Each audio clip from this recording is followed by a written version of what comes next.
7,300 days, 20 years in a concrete confinement measuring 3 by 4 meters. Mikhail Orlov meticulously etched a thin line on the walls of his own cell. Another day in the federal prison ADX Florence, recognized as the strictest in the United States and nicknamed the Alcatraz of the Rockies. His cell was a masterpiece of engineering designed for complete human isolation. Concrete walls, floor, and ceiling without a single seam. Furniture protruded from the concrete, covered with a thin layer of plastic. A stainless steel toilet without a seat. A shower that activated automatically 3 times a week for 15 minutes. And the door, a massive steel structure with a narrow slot for food delivery. There were no windows. Only a small observation window in the door and a narrow slit in the ceiling through which cold artificial light filtered. 23 hours a day in complete isolation. 1 hour in the yard for exercise, which was a concrete pit with a grate instead of the sky. Mikhail hadn't always been prisoner number 67,291. Once, he was a talented mathematician who emigrated from Russia in the early 90s. His abilities caught the attention of the CIA, and soon he was working on encryption systems for the US government. But something went wrong. Accusations of espionage, a secret trial. And here he was, buried alive in the Colorado mountains with a life sentence, no possibility of parole. The silence in ADX had a unique quality, thick and pressing on the eardrums. The only sounds were the guards' footsteps in the corridor, the metallic screech of doors, and occasionally the screams of other inmates gradually losing their minds. "Meal time," announced an impersonal voice over the intercom. The slot in the door opened, and a tray with bland porridge and a sandwich slid inside. Mikhail took it mechanically. The food here lacked not only taste but also form, nothing that could be adapted as a weapon. Even the plastic spoon was soft and flexible. He ate slowly, savoring the process. Mealtime was one of the few events in the endless succession of identical days. Afterward, he returned to his routine: 500 push-ups, 300 squats, an hour of meditation. At night, when the light dimmed but never fully turned off, Mikhail lay on the narrow bunk, staring at the ceiling. Today was a special day, the 20th anniversary of his imprisonment. And he made a decision. "I will get out of here," he whispered into the void, "or die trying." This resolve had been building for years. First came apathy, then despair, then resignation. But deep inside, a spark always flickered. A spark that now ignited into a flame.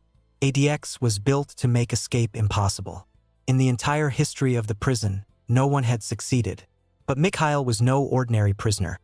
He was a mathematician, a man whose mind saw patterns and solutions where others saw only chaos and hopelessness.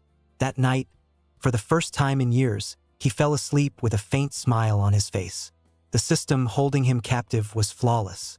But every system has vulnerabilities. One just needed to find the right equation.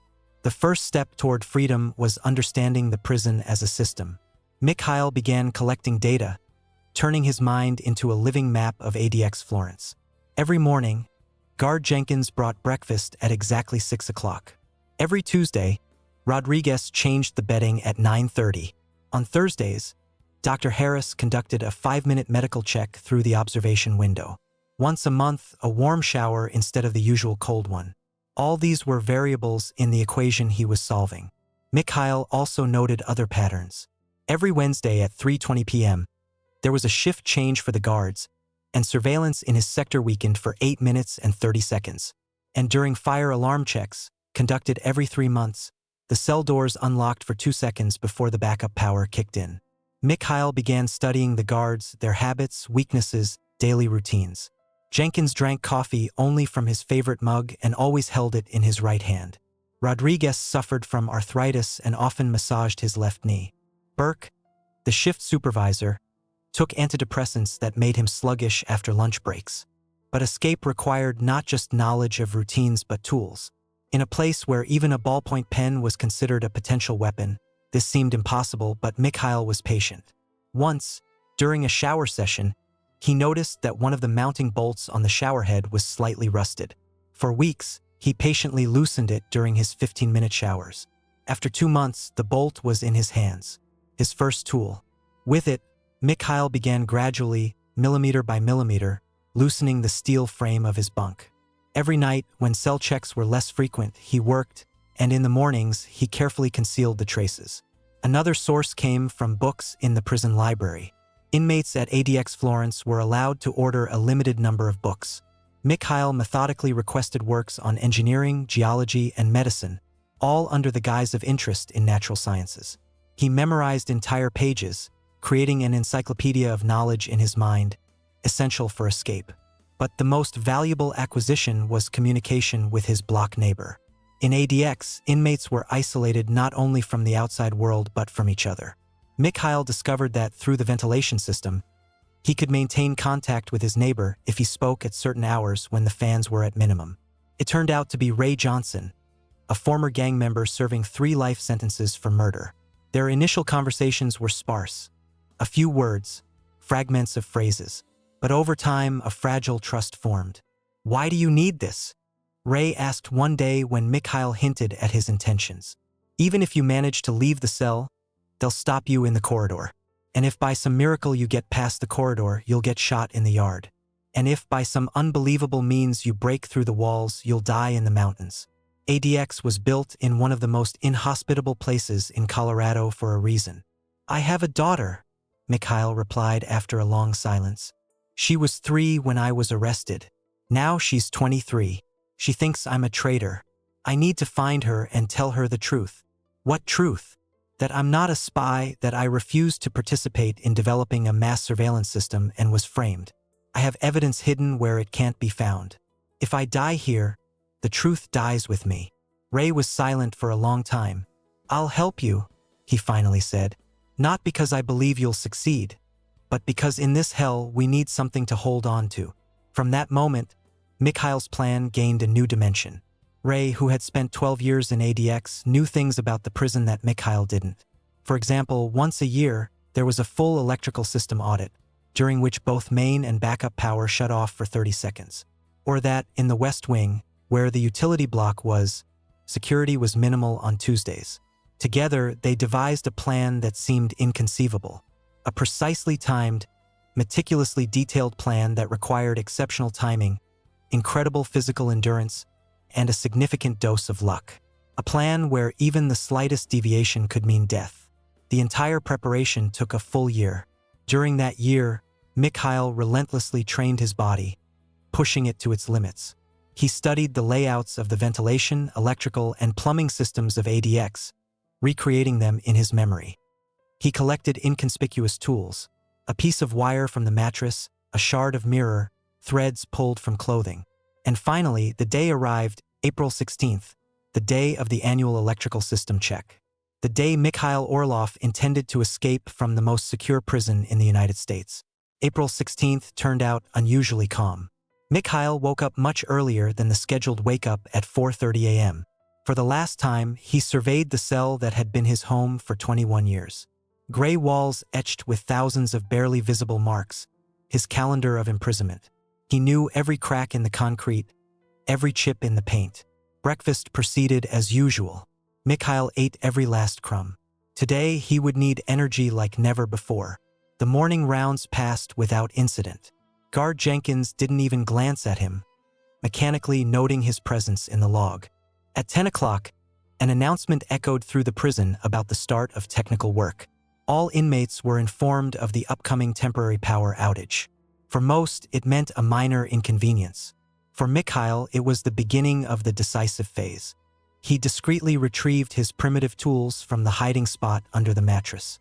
The wire, bent into a key shape, played a central role in his plan. In recent months, he had practiced unlocking the food slot with it, studying the mechanism through the mirror shard's reflection. At 10:45, he heard a signal from the ventilation shaft. 3 short taps. Ray was signaling that everything was proceeding according to plan. In 15 minutes, the power outage would occur. At 10:59, Mikhail sat on the edge of the bunk, breathing deeply. Now or never. At exactly 11 o'clock, the lights flickered and went out. The prison plunged into total darkness for a few moments before emergency lighting activated. By then, Mikhail was at the door, inserting the makeshift key into the food slot lock. 3 turns, a click. The slot yielded. Now the hardest part, squeezing through the narrow opening measuring 30 by 45 centimeters. Years of training and a strict diet had made him slim enough for it. But every movement caused sharp pain as the metal edges scraped his skin. In 60 seconds, he was in the corridor. The emergency lighting provided enough illumination to navigate. According to the plan, he had exactly 7 minutes before the guards discovered his absence during the next round. Mikhail moved swiftly along the wall, avoiding the surveillance camera's fields of view. He knew their positions by heart and used the blind spots he had identified over years of observation. The first obstacle: a locked door at the end of the corridor. Here, the second element of the plan should kick in. At this moment, Ray was to create a diversion, a simulated suicide attempt to draw the guards' attention. And indeed, seconds later, a piercing scream echoed from Ray's block, followed by an alarm. Mikhail heard the pounding footsteps of running guards. They rushed past, not noticing him pressed against the wall in a shadowed corner. As soon as they were out of sight, he approached the door. Normally, it was secured by an electronic lock, but during the power outage, it switched to a mechanical system.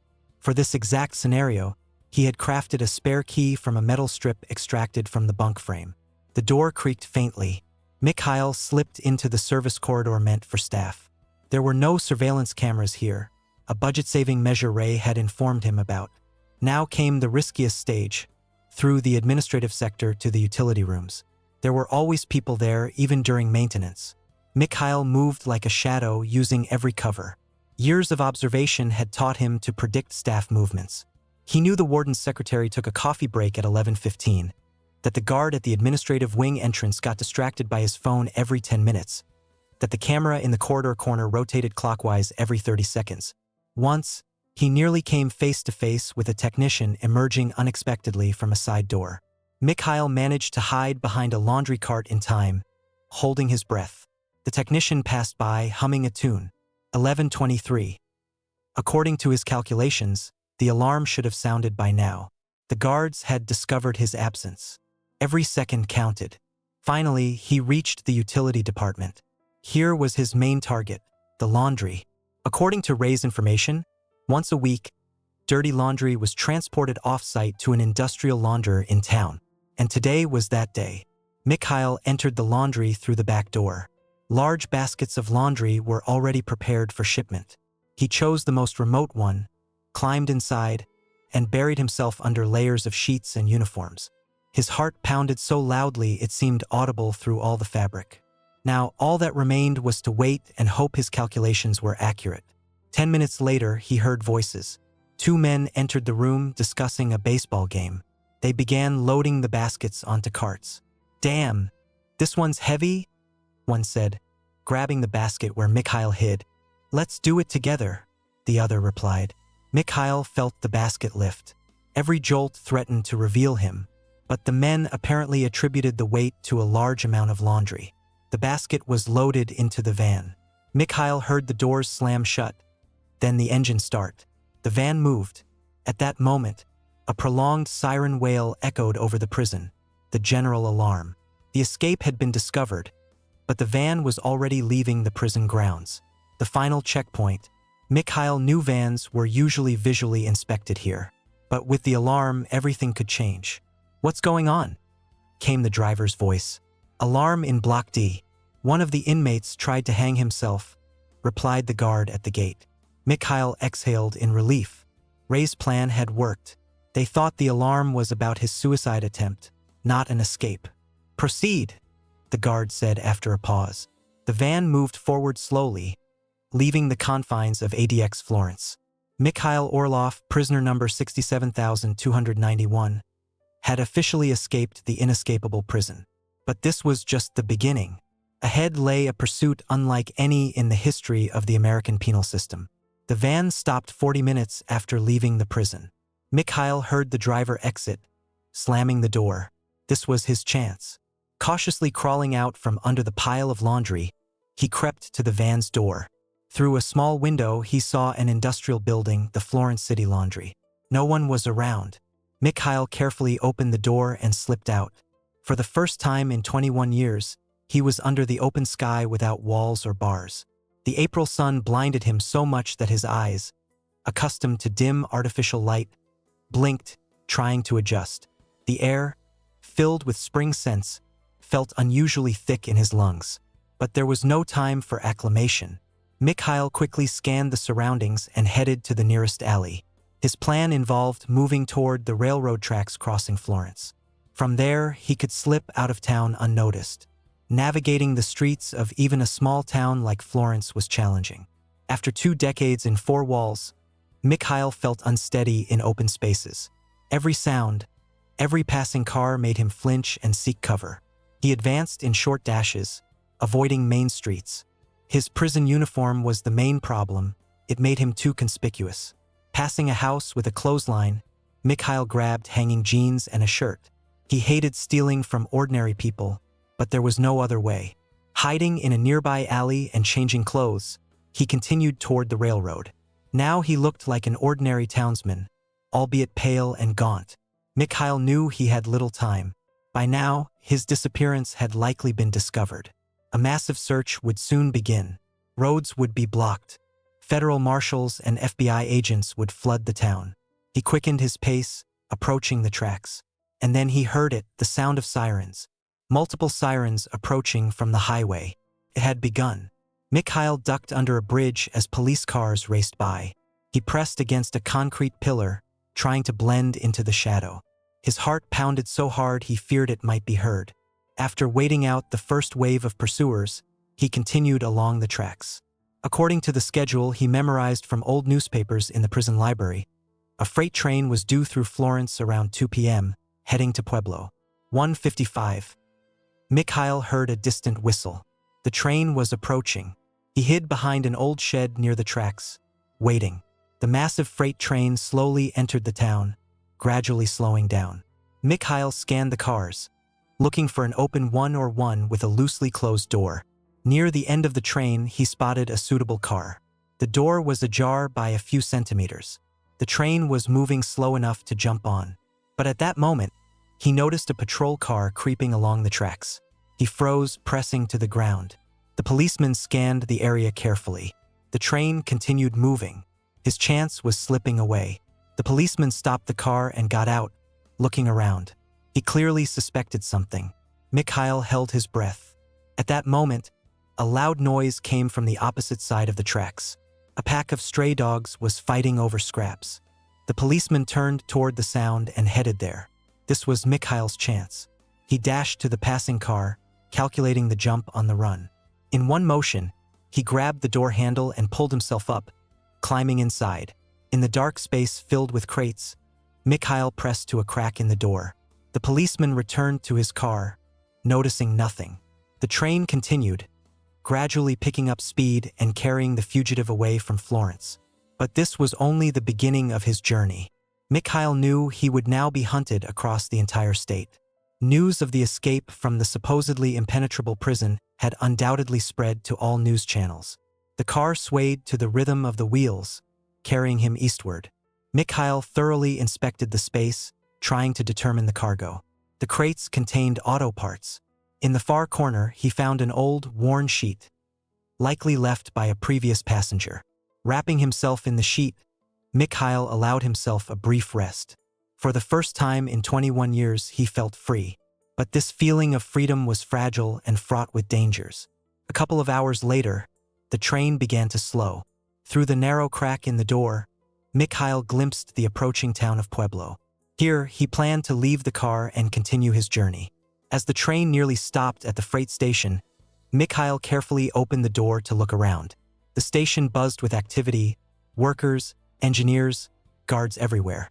Among them were police, carefully inspecting incoming cars. News of his escape had spread faster than he anticipated. Disembarking here meant certain capture. The train jolted and picked up speed again, maneuvering through the tracks. Mikhail decided to stay inside. Perhaps the train was just being rerouted, and he could slip out when night fell. But instead, after several maneuvers, the train accelerated once more, leaving Pueblo. Mikhail didn't know where it was headed now, but there was no alternative. He spent the night in the car, shivering from the cold and listening to every sound. In the morning, the train arrived in Denver, Colorado's largest city. The hunt for him would be more intense here, but blending into the crowd would be easier. Mikhail waited until the train fully stopped and the station bustle subsided somewhat. Then, gathering courage, he slipped out of the car unnoticed and quickly melted into the crowd of workers leaving their shifts. On Denver streets, he headed to the public library. There, he could access a computer and the information needed for his next steps. But the city swarmed with police. Fresh wanted posters with his image hung on every corner. Helicopters patrolled the skies over the districts. Mikhail realized his appearance was too distinctive: pale face, prison haircut, emaciated look. He entered a public restroom in a park and, for the first time in years, looked at his reflection in the mirror. A near stranger stared back. Gray hair, deep wrinkles, a piercing but empty gaze. It was hard to recognize himself. With a few dollars found in the pockets of the stolen clothes, Mikhail bought a baseball cap and cheap sunglasses from a nearby store. It wasn't the most reliable disguise, but better than nothing. Navigating the city, he overheard people talking about the extremely dangerous escapee from Supermax. News reports exaggerated his threat, calling him a Russian spy and escape artist. The irony was that, until this day, he had never escaped anything. By evening, he reached the public library, waiting until the librarian was distracted, then slipping to a far computer and starting his search. First, he looked up his daughter, Anastasia Orlova, 23 years old, a law student in New York. Her photo made his heart clench. She looked remarkably like her mother. Then he checked news about his escape. As expected, a massive manhunt was underway. Authorities had blocked all key roads out of Colorado, checking trains and buses. His escape had become a national sensation, the first successful breakout from ADX Florence. Mikhail knew he couldn't linger in Denver. He needed to head east toward New York to his daughter. But how to cover thousands of miles when every law enforcement officer in the country was searching for him? Leaving the library, he spotted a police car slowly cruising the avenue. The officer scanned every pedestrian. Mikhail ducked into an alley, hearing the cops say over the radio, "Suspect sighted near the Central Library." All patrols converged to cordon off the area. The operation was entering its critical phase. Denver had become a trap. Police cars blocked streets. Helicopters circled overhead. Patrols checked every suspicious person. Mikhail maneuvered through alleys, avoiding main roads, heading to the eastern part of the city. Evening approached, along with the curfew for the homeless in central districts. Staying on the streets was becoming riskier. Mikhail needed a hideout. In an industrial zone, he spotted an abandoned warehouse with broken windows. It seemed secure enough for temporary shelter. Ensuring no one was following, Mikhail slipped inside through a hole in the fence. Inside, it was dim and smelled of dampness. Navigating between rusty containers, he heard a rustle.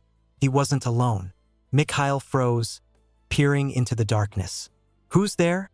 came a hoarse voice. From the shadows emerged a bearded man in tattered clothes. Two more followed. Homeless people who had made the warehouse their home. "I'm not looking for trouble," Mikhail said quietly, ready to flee at any moment. The bearded man approached, studying his face.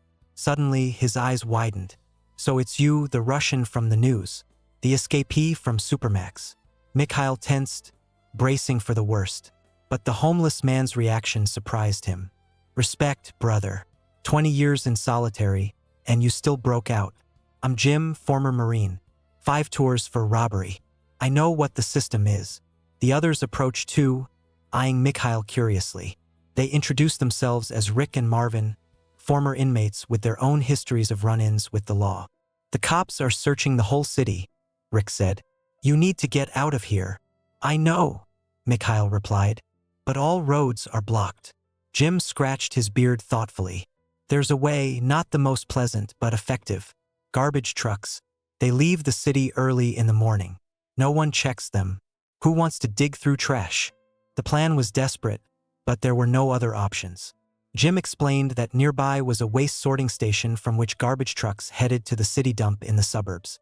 If Mikhail could hide in one of the containers, he had a chance to leave the city unnoticed. The homeless shared their meager food, the first real meal Mikhail tasted in freedom. They told stories of street life, police brutality, a system that breaks people and discards them. Mikhail listened, realizing that these men, despite their plight, were in some ways freer than he had been for the last 20 years. Early in the morning, Jim woke him. Time. They headed to the waste sorting station a few blocks away. Workers were already preparing containers for loading onto trucks. That one. Jim pointed to a container marked paper, cardboard. It won't be as disgusting as food waste. Mikhail shook his unexpected ally's hand firmly. Thank you. I won't forget this. Good luck, Russian. Whatever you did, I hope it was worth it. Waiting for the right moment when the workers were distracted, Mikhail nimbly climbed into the container and hid among cardboard boxes and paper waste. The smell was unpleasant but tolerable. Half an hour later, he felt the container being lifted and dumped. Mikhail tumbled into the garbage truck's body along with the paper waste. He burrowed deeper into the trash, trying not to think about his surroundings. The truck started moving. Through gaps in the body, Mikhail watched as they passed through the city, bypassing police checkpoints. No one stopped the vehicle for inspection. Jim's idea was working. An hour later, the garbage truck arrived at the city dump. Mikhail felt the vehicle stop and begin unloading.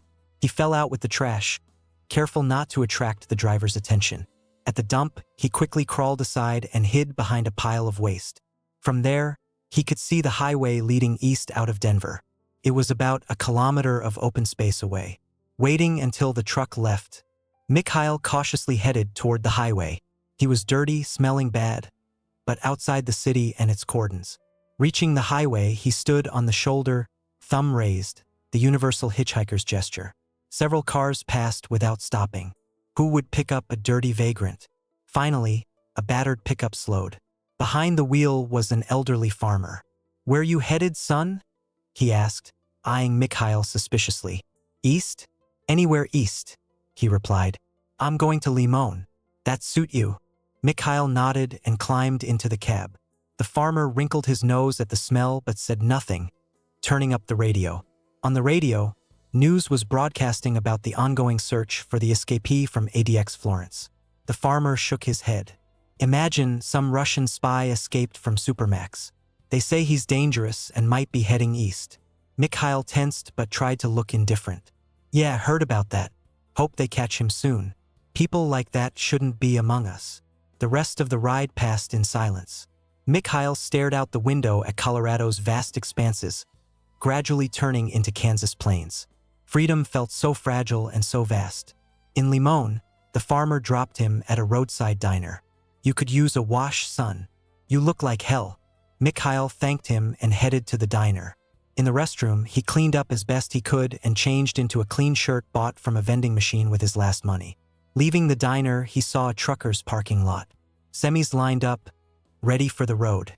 This was his chance to move further east. Mikhail approached a driver checking his tires. "Excuse me, sir, are you heading east? I can pay with work." The trucker, a burly man with tattoos on his arms, sized him up.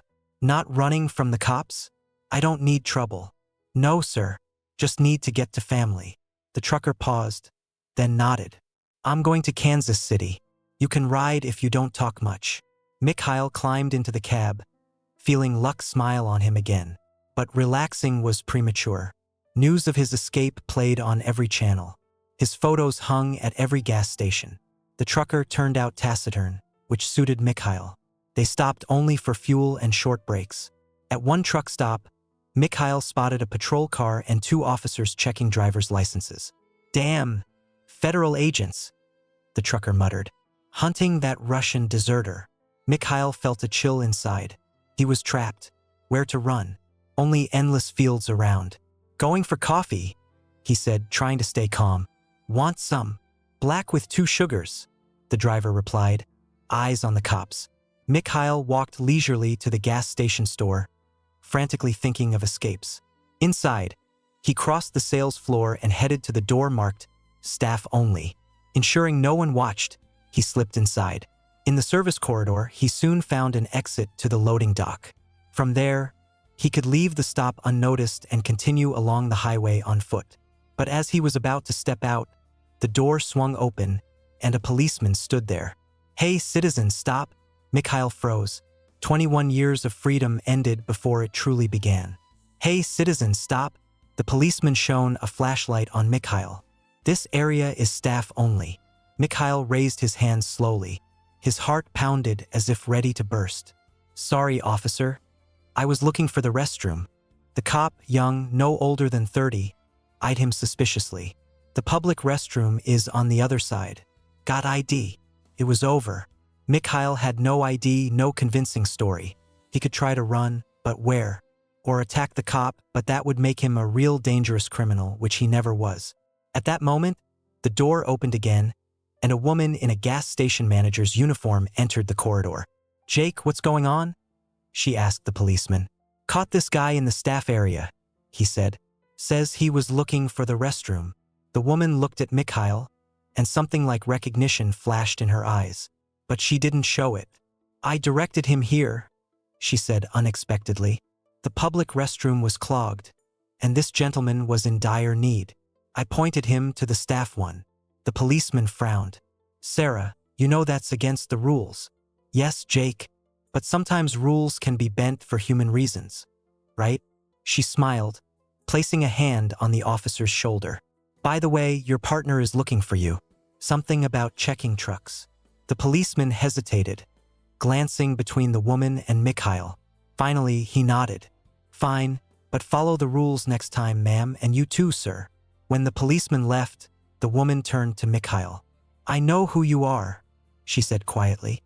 Saw your picture on the news. Mikhail tensed, ready to bolt. Don't be afraid, she continued.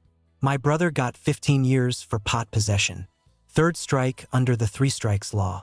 He hanged himself in prison after a year. I don't trust the system. She led him through the staff area to the back of the building where her car was parked. I finish my shift in 10 minutes. I can drop you to Junction City. It's about 50 miles from here. It'll be safer there, fewer patrols. Why are you helping me? Mikhail asked. Because the system sometimes makes mistakes, she replied simply. And everyone deserves a second chance. Sarah, as the woman was named, indeed drove him to Junction City, a small town in central Kansas. On the way, she told him about her brother, the injustice of the system, how prison breaks lives. What's your plan? She asked as they approached the town. Find my daughter, Mikhail said. She's in New York. I'm sure she thinks I'm a traitor. I need to tell her the truth. Sarah nodded thoughtfully. You'll need documents. You won't get far without them. She stopped the car on the outskirts of Junction City near a pay-by-the-hour motel, the kind where no questions are asked. Before parting, she handed him an envelope. Inside were $250. All I have on me, and an address of a guy in Kansas City. Tell him Sarah from Junction sent you. He might help with documents. Mikhail was deeply touched by the stranger's unexpected generosity. I don't know how to thank you. Just find your daughter, Sarah said with a smile, and tell her the truth, no matter how hard. In the motel, Mikhail allowed himself real rest for the first time in years. A hot shower felt like an incredible luxury after decades of cold prison washes. He stood under the streams for a long time, washing away not just dirt but seemingly the long years of imprisonment. Then he turned on the TV for the first time in 21 years. News channels were full of reports about his escape. A $100,000 reward was offered for information on his whereabouts. Federal marshals and the FBI had launched one of the largest manhunts in recent years. He was described as extremely dangerous and skilled at manipulation. Mikhail smiled bitterly. The system had turned him into a monster in the public's eyes. Who would believe he just wanted to find his daughter and tell her the truth? The next day, he took a bus to Kansas City. The risk was enormous, but there was no other way to get there. On the bus, he tried to stay inconspicuous, pulling his cap over his eyes and pretending to sleep most of the way. In Kansas City, he found the address Sarah gave. It was a small photo studio in a rough neighborhood. Behind the counter was a portly middle-aged man with a Latino appearance. How can I help? He asked as Mikhail entered. Sarah from Junction sent me. The man's face changed instantly. He quickly locked the front door and flipped the sign to closed. Follow me, he said, leading Mikhail to the back room. I'm Eduardo. Sarah warned me you might come. The back room housed a small workshop for forging documents. Eduardo was a master at his craft, working outside the law but with top quality. I need a driver's license and a social security card, Mikhail said. Good enough to pass a casual check. Eduardo eyed him appraisingly. That'll cost $1,000, and I'll need your photo. I only have 250. Eduardo frowned. For that, you'll get basic stuff. Won't hold up to serious scrutiny. I just need to get to New York. Eduardo sighed. Fine for Sarah's sake. But first, we change your appearance. You look too much like your news photos. He pulled out clippers, hair dye, and colored contact lenses. An hour later, Mikhail barely recognized himself in the mirror. Black hair, brown eyes, thin-framed glasses. Eduardo also gave him a worn but decent suit. Now you're David Brown, business consultant from Omaha, he said, handing over a Nebraska driver's license and social security card. These will pass a routine check, but nothing more. Avoid airports and federal buildings. Mikhail thanked him, giving all the money from Sarah. Eduardo provided a contact in New York who could help with housing without too many questions or formalities. How do you plan to get to New York? Eduardo asked. By bus, Mikhail replied. The least noticeable way. Eduardo shook his head. Buses are checked too thoroughly these days. Find a ride share. He thought for a moment, then snapped his fingers. I have a trucker friend named Ray. Tomorrow he's heading to Pittsburgh with a load. Not New York, but closer. The next day, Mikhail, now David Brown, met Ray at a truck stop. Ray was a taciturn African-American in his mid-40s who asked few questions.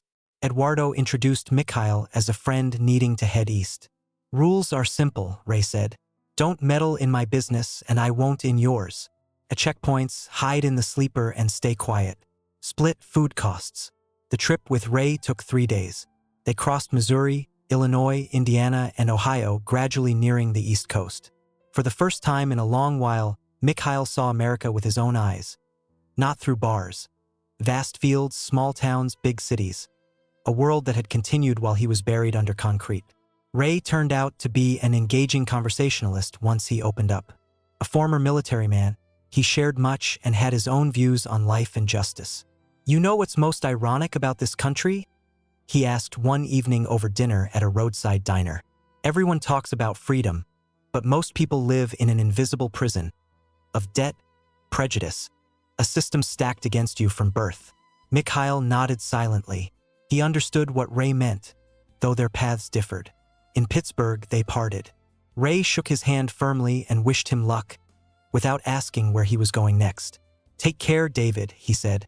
Whatever you're seeking, hope you find it. From Pittsburgh to New York, Mikhail traveled on commuter trains, avoiding direct routes and strict checks. He changed trains, stopped in small towns, gradually approaching his goal. And after a week since escaping ADX Florence, Mikhail Orlov, now known as David Brown, stepped onto the streets of New York, the city where his daughter lived. But finding one person in a metropolis of millions proved harder than he imagined, especially when every surveillance camera, every police patrol could mean the end of his freedom.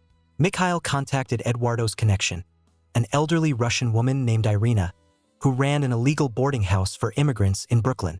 She provided a small room without questions, taking a week's payment upfront from money Ray had given him as a parting gesture. With Irina's help, Mikhail accessed a computer and began searching for his daughter. Anna Orlova was studying at Columbia University's law school, one of the country's most prestigious. He found her social media page, a beautiful young woman with a serious expression and a slight smile, so much like her mother. Her profile had no mention of her father, as if he never existed. Mikhail printed her class schedule from the university website. Tomorrow, she had a constitutional law lecture at 10 a.m. He decided to go to the university and at least see her, not daring direct contact yet. The night before, he lay awake, staring at the ceiling, thinking about the upcoming encounter. What could he tell a daughter who had believed all her life he was a traitor? Would she accept his words after so many years of deception? Early morning, dressed in the suit from Eduardo, Mikhail headed to Columbia University. He positioned himself near the law school entrance, trying to look like a regular professor or visitor. And there she was, alive, real. Anna walked with classmates, chatting animatedly, her dark hair in a ponytail, books in hand.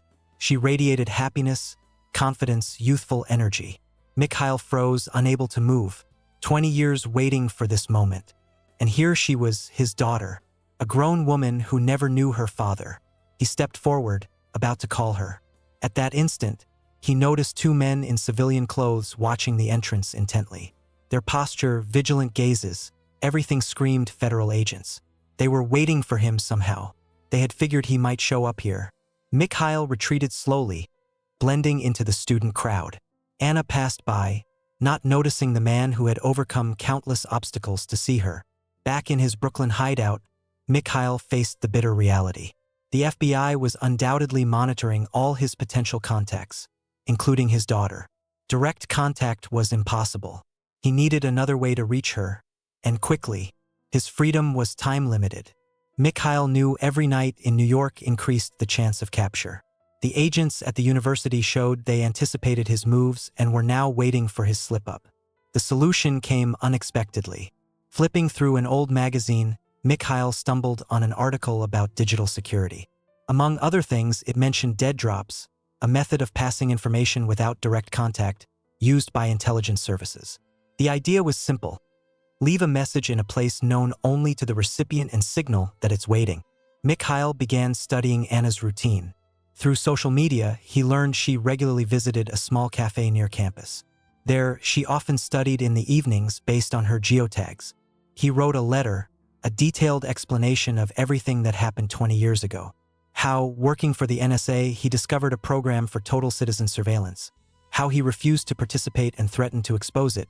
How he was framed with espionage charges for Russia. He described his years in ADX Florence, the solitude and despair, and why he escaped, to tell her the truth. At the end, he specified where he had evidence of his innocence. A flash drive with documents buried in a Washington park under a specific tree.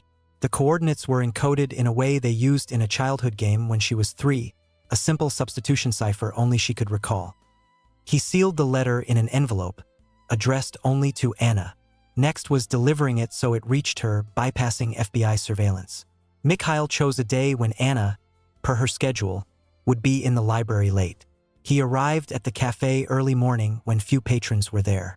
Ordering coffee, he sat at the table that, from Anna's posts, was her favorite, in the corner by the window.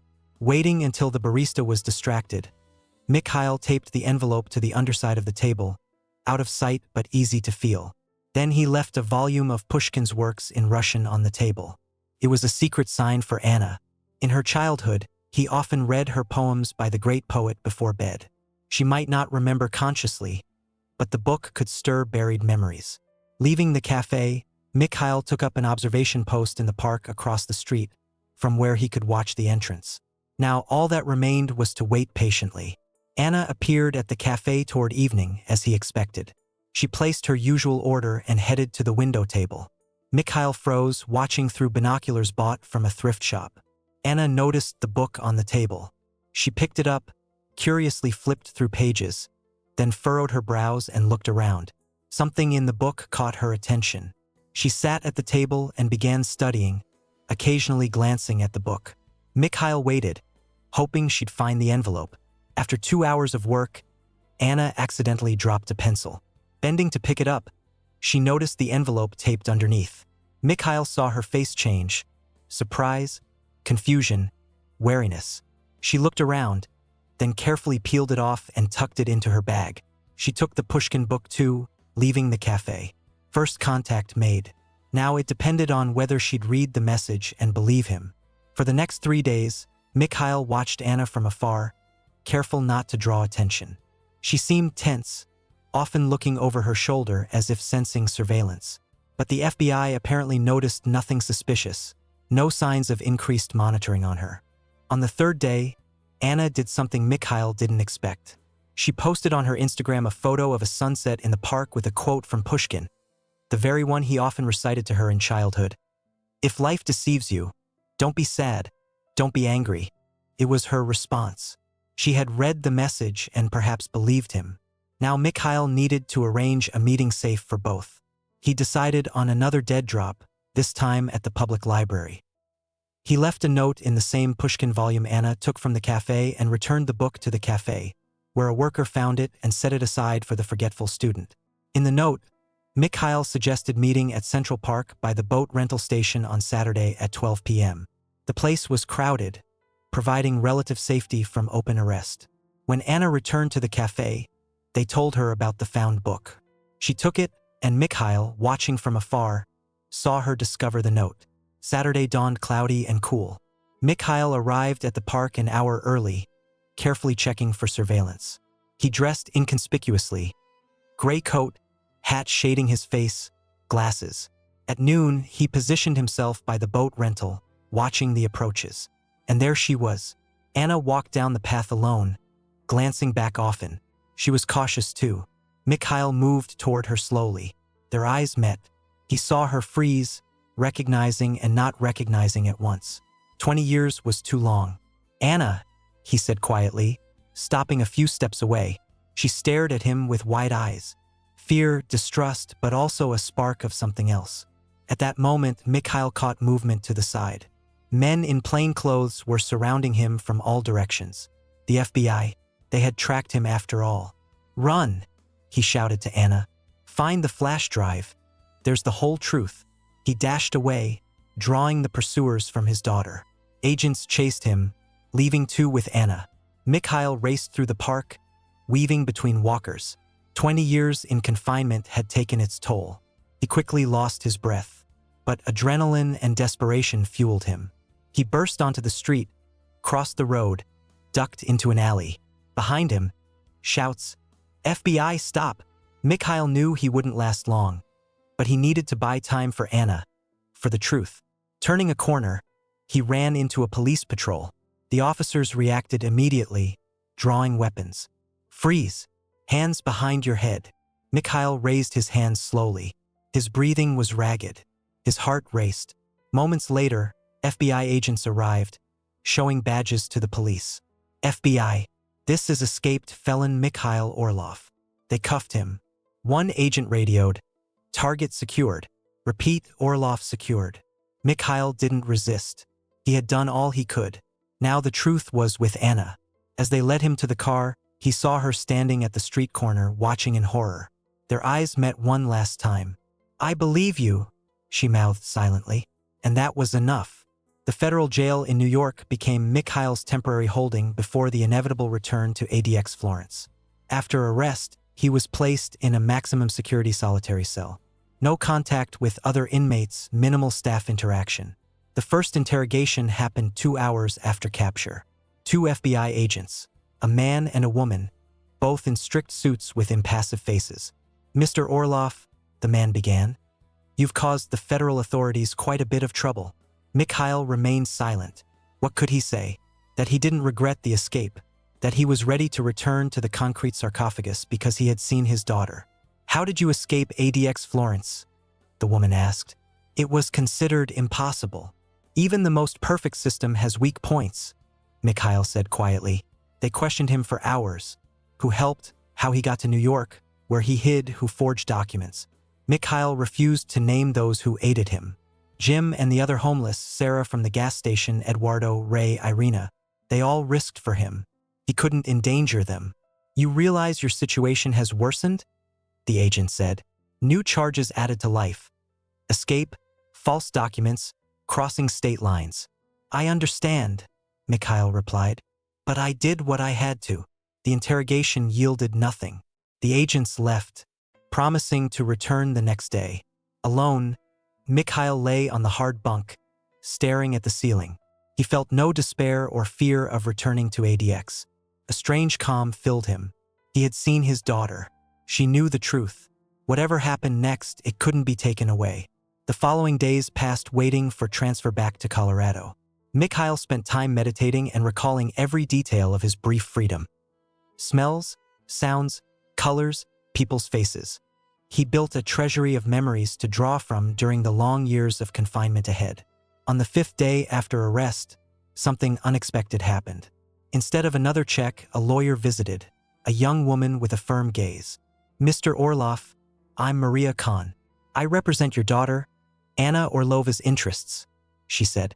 Mikhail leaned forward. "My daughter, she's safe?" "Yes." They questioned her but filed no charges. "She also instructed me to represent you." But I have no money for a lawyer. Maria smiled. Anna said you'd say that.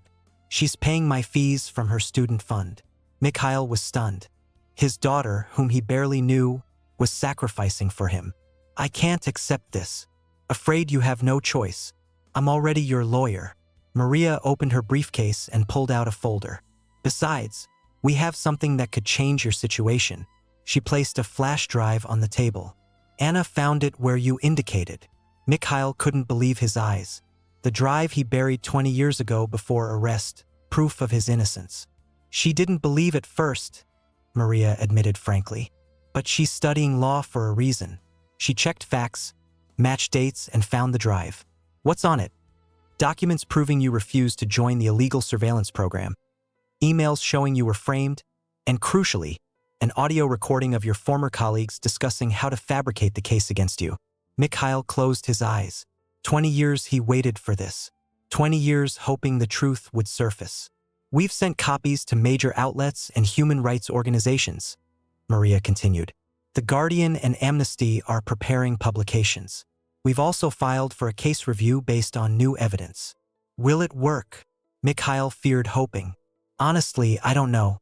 The system reluctant admits errors, but the public outcry will be huge. The NSA and FBI will be under pressure. It gives us a chance.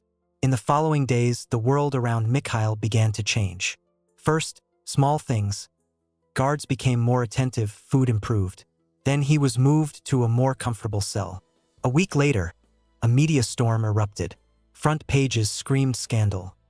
Innocent man spends 21 years in solitary. NSA fabricates case against own employee. Supermax prisons. America's gulag for dissenters. The drive's documents confirmed Mikhail wasn't just innocent but an early whistleblower warning about illegal mass surveillance long before Edward Snowden. The TV they allowed him showed expert interviews discussing his case. Human rights advocates demanded independent investigation. Congress members called for hearings. Then came the most unexpected, an interview with Anna. She stood before cameras, determined and strong, so like him in his youth. My father is no traitor, she declared. He's a man of principle who suffered for his beliefs. The system tried to break him but failed. Now I demand justice, not just for him, but for all victims of government overreach. Mikhail watched the screen, tears unchecked. His daughter, his blood, fighting for him with the same resolve he once had for the truth. 2 months after his New York arrest, a preliminary hearing for case review occurred. Mikhail appeared in court for the first time in years, not in prison garb but a suit from Sarah. The courtroom was packed with journalists. Behind the witness barrier, he saw familiar faces, former NSA colleagues now forced to testify under oath. But his attention was on another, Anna in the front row. She smiled at him, and he felt something long forgotten stir inside. The hearing lasted hours. Maria presented evidence, cross-examined witnesses, dismantling the prosecution's arguments. She was a virtuoso lawyer, persistent, logical, relentless. At the end, the judge called a recess for decision. As they led Mikhail away, he was allowed a brief meeting with his daughter under guard. Anna approached, and for the first time in 20 years, they were close without fear or haste. "Hello, Dad," she said, her voice trembling slightly. "Hello, Anyuta," he replied, using her childhood diminutive. They didn't hug, guards forbade it, but their hands touched and that was enough. "For years, I believed you betrayed us," she said quietly. "Mom never spoke of you, and after her death, I was left alone with that thought." "I'm sorry," Mikhail said sincerely. "If I could change the past." "No," she interrupted. "You made the right choice, then and now. I'm proud of you." Those words were worth all the years of imprisonment, all the suffering and deprivation. "Time," the guard announced. "I'll free you," Anna promised as they parted. "No matter the cost." Mikhail was returned to his cell, but now it didn't seem so hopeless. A ray of hope had entered. 3 weeks later, the incredible happened. The federal judge suspended the sentence pending full review and ordered Mikhail released under house arrest with an ankle monitor. The prosecution objected desperately, citing flight risk. But public opinion and new evidence prevailed. Mikhail Orlov walked out the federal jail's main entrance, greeted by journalists and supporters led by Anna. House arrest was at her Brooklyn apartment. The ankle monitor limited him to 100 meters from home, but after ADX Florence, it felt like boundless freedom. The first days together were awkward. They were strangers bound by blood but separated by 20 years. Anna was busy with studies and his case. Mikhail relearned life in a world changed during his absence. But gradually, the ice melted. Over evening meals, they shared life stories. Mikhail about Russia, meeting her mother, early years in America. Anna about her childhood, school, choosing law. "I always knew something was off about your case," she confessed one night. "That's why I chose law. Wanted to understand how the system allowed such a mistake." "The system didn't err," Mikhail countered. "It worked as designed, protecting itself at any cost." They often discussed the future, what would happen if he was fully exonerated. About writing his story, sharing his experience with the world, rebuilding old ties and forming new ones. The hearing was set in 6 months. During that time, public attention to Mikhail's story not only didn't fade but grew. It became a symbol of fighting government abuse, secret trials, arbitrary justice. Human rights groups used his case to highlight supermax conditions. Investigative journalists uncovered similar cases. People convicted on classified evidence, denied fair trials. Mikhail received support letters from across the country and beyond. People saw him as a hero, though he never considered himself one. "I just wanted to do right," he told Anna. "And see you again." The trial day arrived on a bright October morning. Mikhail wore a suit Anna bought for the occasion. They went to federal court together, where Maria awaited with her legal team. The courtroom was overflowing. Major media, rights advocates, ordinary citizens, even some congressmen attended to hear the verdict. The proceeding lasted all day. Maria presented final evidence, including testimony from former NSA employees breaking their silence.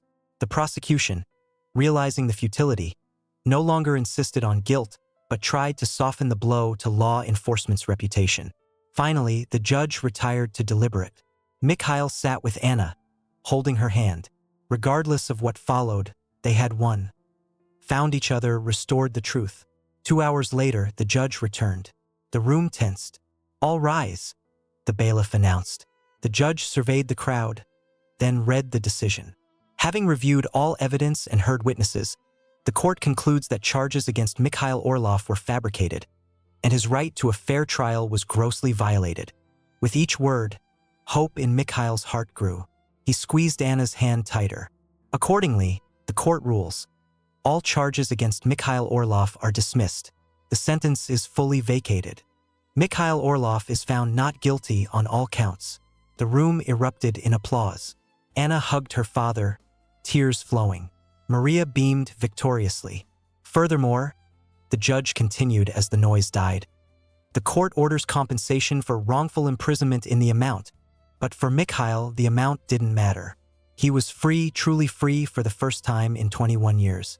Leaving the courtroom, they faced a throng of reporters demanding comments. Mikhail raised a hand for silence. "I'm grateful for the court's just decision," he said, "but my story is one of many. Thousands languish in prisons without proper trials, without a voice. I urge you not to forget them." Later, back at Anna's apartment, Mikhail removed the ankle monitor. Forever now, he approached the window and gazed long at New York's skyline, where the setting sun gilded the skyscrapers. "What do you feel?" Anna asked, joining him. Mikhail smiled. "Freedom and responsibility. Responsibility. To ensure my story helps others, to use this freedom wisely." Anna nodded. "I have an idea. Remember Ray from ADX? You mentioned him. Of course. Without him, I'd probably still be there. I reviewed his file. Lots of questionable points. I think we could help not just him, but others in similar situations." Mikhail looked at his daughter with pride. "You're truly your father's daughter." In the following years, Mikhail gradually adjusted to free life. He wrote a book about his experiences that became a bestseller. With Anna, they founded a nonprofit aiding the wrongfully convicted. Ray's case was their first success. A year after Mikhail's release, the court reduced Ray's sentence, finding serious procedural violations in his trial. Sometimes, at night, Mikhail woke in a cold sweat, panicking he was still in his ADX cell. In those moments, he rose, went to the window, and gazed at the stars. A sight denied him for 20 years. Freedom still felt fragile, like a precious vase. But with each day beside his daughter, each person they helped, that freedom strengthened. Once, 2 years after release, he and Anna traveled to Colorado. Mikhail insisted. He wanted to see ADX Florence from the outside as a free man. They parked on a hill overlooking the prison. The gray concrete structure nestled among mountain peaks. The place where he spent much of his life. Funny, Mikhail said. From outside, it looks much smaller. Anna squeezed his hand. Because the world is much larger. Mikhail nodded and took one last look at the prison before turning to the car. He was free. And this freedom was not just the absence of walls. It was the ability to choose his path, help others, love and be loved. It was a freedom worth fighting for.